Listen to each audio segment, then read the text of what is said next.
Wanderlog has the cleanest UX in collaborative trip planning. Google My Maps does the geography part. TripIt does reservations. And every single one of them owns your travel data, monetizes your itinerary, and gates the good features behind a subscription. Trek is the self-hosted answer that does all of it. Drag and drop itineraries, interactive maps with 3D buildings, multi-currency budgets, packing lists, reservation tracking, real-time collaboration with shared chat and polls, OIDC single sign-on, PWA support, and an MCP server so your AI assistant can plan with you. 4,400 stars in 5 weeks. AGPL 3, version 3.0.8 just shipped on April 23rd. This is Trek by Maurice Boe, GitHub handle Maurice Boe. The repo went public on March 19th, 5 weeks ago, and it's already crossed 4,396 stars and 422 forks. 57 releases in those 5 weeks. Backend is Node.js 22 on Express, SQLite for storage, WebSockets for real-time sync. Frontend is React 18 on Vite with Tailwind. Maps come from Leaflet and Mapbox GL. Auth is JWT plus OAuth 2.1 for OIDC integrations. The whole thing self-hosts on a single Docker container, and there's a live demo at demo-nomad.pakulat.org you can hit right now. Here's what's surprising for a 5-week-old project. The feature set already covers a real trip end-to-end. The day-by-day itinerary planner uses drag and drop to reorder activities, with 3D map visualization through Mapbox GL, buildings, terrain, the whole thing. Place searchbacks onto Google Places or OpenStreetMap. 16-day weather forecasts come from Open-Meteo with no API key required. Budgets are multi-currency with pie charts and per-person split logic for group trips.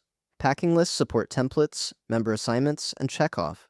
Reservation tracking handles flights, hotels, and restaurant bookings.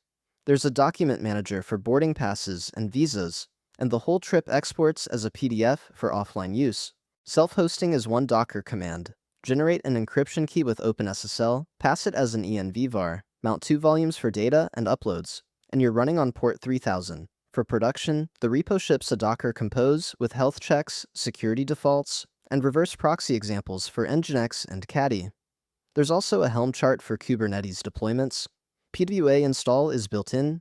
Open it on your phone in HTTPS, and you can add to home screen on iOS or install on Android.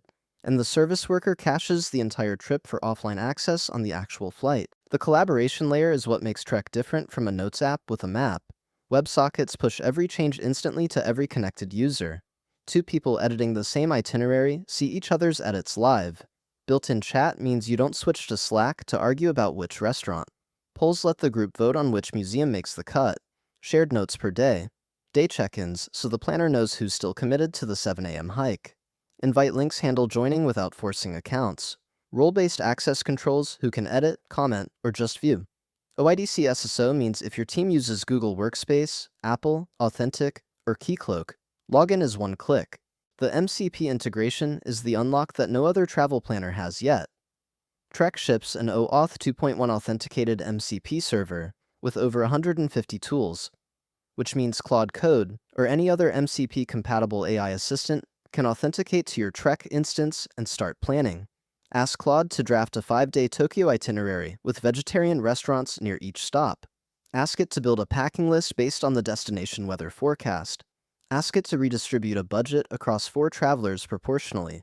The AI can read your trips, write to them, and orchestrate the whole planning workflow. For a project that's 5 weeks old, this is the kind of integration depth that mature commercial tools don't have.